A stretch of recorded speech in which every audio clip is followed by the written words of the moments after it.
بسم اللہ الرحمن الرحیم۔ بسم اللہ الرحمن الرحیم۔ السلام علیکم ورحمۃ اللہ وبرکاتہ۔ عزیز طلبہ، آج مسند امام اعظم کا سبق نمبر 11 ہے اور اس سبق میں ہم حدیث نمبر 15 سے لے کر 22 تک ترجمہ اور تشریح پڑھیں گے۔ گزشتہ سبق میں ہم نے حدیث نمبر 14 تک پڑھ لیا تھا۔ آج کے سبق میں ہم اس سے آگے احادیث کا ترجمہ اور تشریح پڑھیں گے۔ بیان الحث علی العمل۔ وبه قال حدثنا ابو حنیفة عن ابی الزبیر عن جابر ان سراقة قال یا رسول اللہ حدثنا عن دیننا كأن ولدنا له انعمل بشيء قد جرت به المقادير وجفت به الاقلام ام في شيء نستقبل فيه العمل؟ قال بل في شيء قد جرت به المقادير وجفت به الاقلام قال ففيما العمل؟ قال اعملوا فكل ميسر لما خلق له فاما من اعطى واتقى وصدق بالحسنى فسنيسره لليسرى واما من بخل واستغنى وكذب بالحسنى فسنيسره للعسرى۔ اس کا ترجمہ یہ ہے کہ حضرت جابر رضی اللہ تعالی عنہ سے مروی فرماتے ہیں کہ سراقہ رضی اللہ تعالی عنہ نے پوچھا، یا رسول اللہ ہمیں ہمارے دین کے بارے میں بتائیں جس کے لیے ہمیں پیدا کیا گیا ہے، کیا ہم وہی عمل کرتے ہیں جو تقدیر میں لکھا ہوا ہے، اور جسے لکھ کر قلم خشک ہو گئے ہیں، یا کسی اور چیز میں ہم عمل کرتے ہیں؟ قال بل فی شیء قد جرت به المقادیر وجفت به الاقلام، فرمایا بلکہ جو تقدیر میں لکھا ہے اور جسے لکھ کر قلم خشک ہو گئے ہیں۔ عرض کیا ففیم العمل، تو پھر عمل کس لیے ہے؟ فرمایا عمل کرتے رہو، کیوں؟ ہر شخص کے لیے وہ عمل آسان ہوگا جس کے لیے وہ پیدا کیا گیا ہے۔ فاما من اعطى واتقى وصدق بالحسنى، جس نے مال دیا، تقوی اختیار کیا، اچھی بات کی تصدیق کی، تو ہم اس کے لیے راحت کا سامان آسان کر دیں گے، اور جس نے بخل کیا، بے پرواہی برتی اور جھوٹی بات کو اچھی بات کو جھٹلایا، فسنيسره للعسرى، تو ہم اس کے لیے تکلیف کا سامان آسان کر دیں گے۔ اس سے اگلی روایت ہے، وبه قال حدثنا حماد عن ابی حنیفة عن عبد العزیز بن رفیع عن مصعب عن سعد عن رسول اللہ صلی اللہ علیہ وسلم قال ما من نفس الا وقد كتب الله عز وجل مدخلها ومخرجها وما هي لاقية قيل ففيما العمل يا رسول الله؟ قال اعملوا فكل ميسر لما خلق له فمن كان من اهل الجنة يسر لعمل اهل الجنة ومن كان من اهل النار يسر لعمل اهل النار قال الانصاری الان حق العمل۔ اس کا ترجمہ یہ ہے کہ حضرت سعد رضی اللہ تعالیٰ عنہ سے مروی ہے، وہ فرماتے ہیں رسول اللہ صلی اللہ علیہ وسلم نے ارشاد فرمایا، ہر انسان کی ابتدا اور انتہا اور جو اسے پہنچنے والا ہے اللہ تعالیٰ نے اسے لکھ دیا ہے۔ قیل ففیم العمل یا رسول اللہ، پوچھا گیا تو عمل کس لیے ہے اللہ کے رسول؟ قال اعملوا، تو آپ نے فرمایا عمل کرتے رہو، کیونکہ ہر شخص کے لیے وہ عمل آسان ہوگا جس کے لیے وہ پیدا کیا گیا ہے۔ جو جنتی ہے اس کے لیے اہل جنت کے اعمال آسان کر دیے گئے، اور جو جہنمی ہے اس کے لیے اہل جہنم کے اعمال آسان کر دیے گئے۔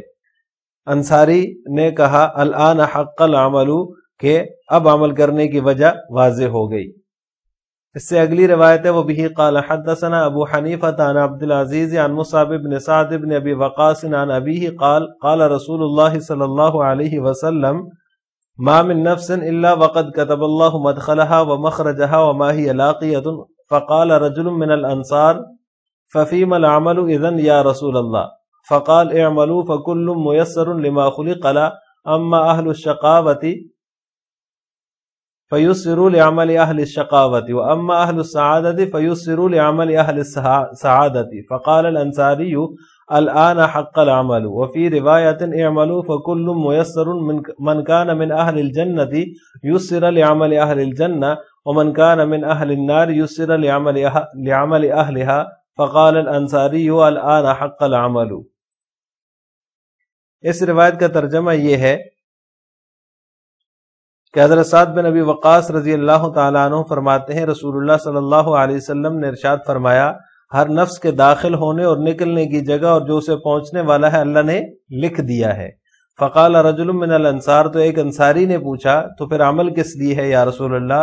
فرمایا کہ اعملوا فکل میسر، عمل کرتے رہو، کیونکہ ہر شخص کے لیے وہ عمل آسان ہوگا جس کے لیے وہ پیدا کیا گیا ہے۔ جو بدبخت ہوں گے ان کے لیے بدبختوں والے اعمال آسان کر دیے جائیں گے، اور جو سعادت مند ہوں گے ان کے لیے سعادت مندوں کے اعمال آسان کر دیے جائیں گے۔ بس اس انصاری نے کہا اب عمل کرنے کی وجہ واضح ہوگی۔ وفی روایت اعملوا فکل میسر من کان من اہل الجنۃ، اور ایک روایت میں ہے کہ عمل کرتے رہو پس ہر چیز آسان ہے، جو جنتی ہے اس کے لیے اہل جنت کے اعمال آسان کر دیے گئے، اور جو جہنمی ہے اس کے لیے اہل جہنم کے اعمال آسان کر دیے گئے۔ فقال الانصاری، انصاری نے کہا اب عمل کرنے کی وجہ واضح ہو گئی۔ بیان ذم القدریہ۔ وبه قال حدثنا ابو حنیفة عن الہیثم عن نافع عن ابن عمر قال قال رسول الله صلی اللہ علیہ وسلم یجیء قوم یقولون لا قدر ثم يخرجون منه الى الزندقة فإذا لقيتموهم فلا تسلموا عليهم وإن مرضوا فلا تعودوهم وإن ماتوا فلا تشيعوهم فإنهم شيعة الدجال ومجوس هذه الأمة حق على الله أن يلحقهم بهم في النار۔ وبه قال حدثنا ابو حنیفة عن نافع عن ابن عمر قال قال رسول الله صلی اللہ علیہ وسلم یجیء قوم یقولون لا قدر ثم يخرجون منه الى الزندقة فإذا لقيتموهم فلا تسلموا عليهم وإن مرضوا فلا تعودوهم وإن ماتوا فلا تشهدوا جنائزهم فإنهم شيعة الدجال ومجوس هذه الأمة وحقا على الله أن يلحقهم بهم في النار۔ وبه قال حدثنا ابو حنیفة عن سالم عن ابن عمر ان رسول الله صلی اللہ علیہ وسلم قال لعن الله القدریة وقال ما من نبی بعثه الله تعالی قبلی الا حذر امته منهم ولعنهم۔ وبه قال حدثنا ابو حنیفة عن علقمة عن ابن بریدة عن ابیه قال قال رسول الله صلی اللہ علیہ وسلم لعن الله القدریة وما من نبی ولا رسول الا لعنهم ونهى امته عن الكلام معهم۔ وبه قال حدثنا ابو حنیفة عن نافع عن ابن عمر قال قال رسول الله صلی اللہ علیہ وسلم القدریة مجوس هذه الامة وهم شیعة الدجال۔ ان احادیث میں سے سب سے پہلی حدیث کا ترجمہ یہ ہے بیان ذم القدریہ، قدریہ کی مذمت کا بیان۔ ابن عمر رضی اللہ تعالی عنہما سے مروی و فرماتے ہیں کہ رسول اللہ صلی اللہ علیہ وسلم نے ارشاد فرمایا ایک قوم آئے گی جو یہ کہے گی تقدیر نہیں ہے، ثم یخرجون منہ الی الزندقة، پھر وہ زندقہ کی طرف نکل جائیں گے، جب تم انہیں ملو تو انہیں سلام نہ کرو، اور اگر وہ بیمار ہو جائیں تو ان کی اعادت نہ کرو، اگر وہ مر جائیں تو ان کے جنازے میں شریک نہ ہو، ان کے جنازے میں شرکت نہ کرو۔ فإنہم شیعۃ الدجال، کیونکہ وہ دجال کی جماعت ہے اور اس امت کے مجوسی ہیں، اللہ تعالیٰ انہیں جہنم میں مجوس کے ساتھ ڈالیں گے۔ اگلی حدیث کا ترجمہ یہ کہ حضرت ابن عمر رضی اللہ تعالی عنہما سے مروی فرماتے ہیں کہ رسول اللہ صلی اللہ علیہ وسلم نے ارشاد فرمایا کہ ایک قوم آئے گی یقولون، جو کہے گی کہ تقدیر نہیں ہے،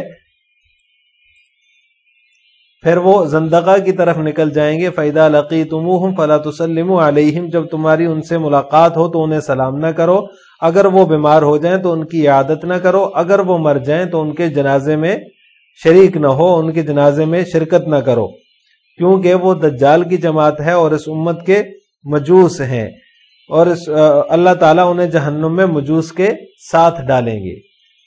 اس سے اگلی روایت حدیث نمبر 20 کا جو ہے ترجمہ یہ ہے کہ حضرت ابن عمر رضی اللہ تعالی عنہما سے مروی ہے رسول اللہ صلی اللہ علیہ وسلم نے ارشاد فرمایا کہ اللہ تعالیٰ قدریت پر لعنت کریں، اور فرمایا کہ مجھ سے پہلے کوئی نبی ایسا نہیں گزرا جس نے اپنی امت کو ان سے نہیں ڈرایا اور ان پر لعنت نہ فرمائی ہو۔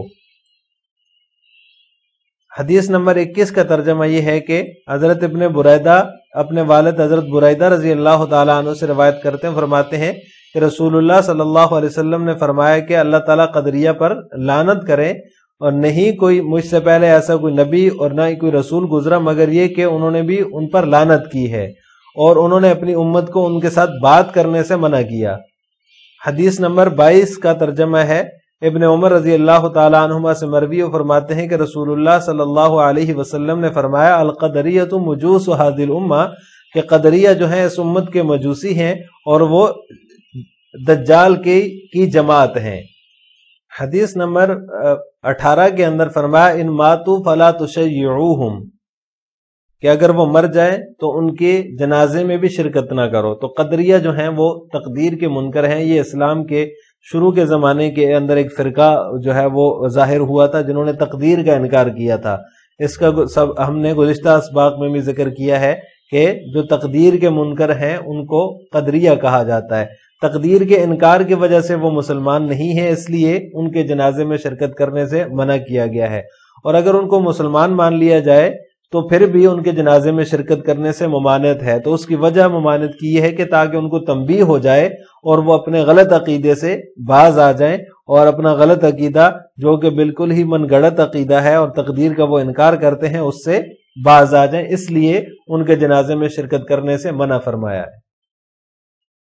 وَمُجُوسُ هَذِهِ الْأُمَّةِ، ان حدیث کے اندر قدریہ کو اس امت کے مجوسی کہا گیا ہے۔ تو جس طرح مجوس اللہ تعالیٰ کو چھوڑ کر آگ کی پوجا کرتے ہیں، اسی طرح یہ بھی اللہ کے ساتھ بندے کو شریک ٹھہراتے ہیں۔ یعنی ان کا عقیدہ یہ ہے کہ جس طرح اللہ تعالیٰ افعال خیر کا خالق ہے، اسی طرح بندہ افعال شر کا خالق ہے۔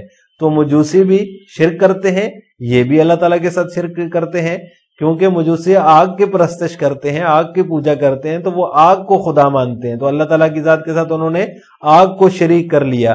انہوں نے بھی بندوں کو اللہ تعالیٰ کے ذات کے ساتھ شریک کر لیا کہ جس طرح اللہ تعالیٰ افعال خیر کا خالق ہے، اسی طرح بندہ بھی افعال شر کا خالق ہے۔ اس وجہ سے ان کو اس امت کا مجوسی کہا گیا ہے۔ لہٰذا آج کے سبق کا خلاصہ یہ ہوا کہ ہم نے آج کے سبق میں چند احادیث کا ترجمہ اور تشریح پڑھی ہے۔ آخر میں آپ سے 2 سوال ہیں۔ قدریہ کے جنازے وغیرہ میں شرکت سے کیوں ممانعت ہے؟ نمبر 2، قدریہ کو مجوسی کیوں کہا گیا ہے؟ ان دونوں سوالوں کا جواب آپ نے اختصار کے ساتھ کمنٹ باکس میں دینا ہے۔ السلام علیکم ورحمۃ اللہ وبرکاتہ۔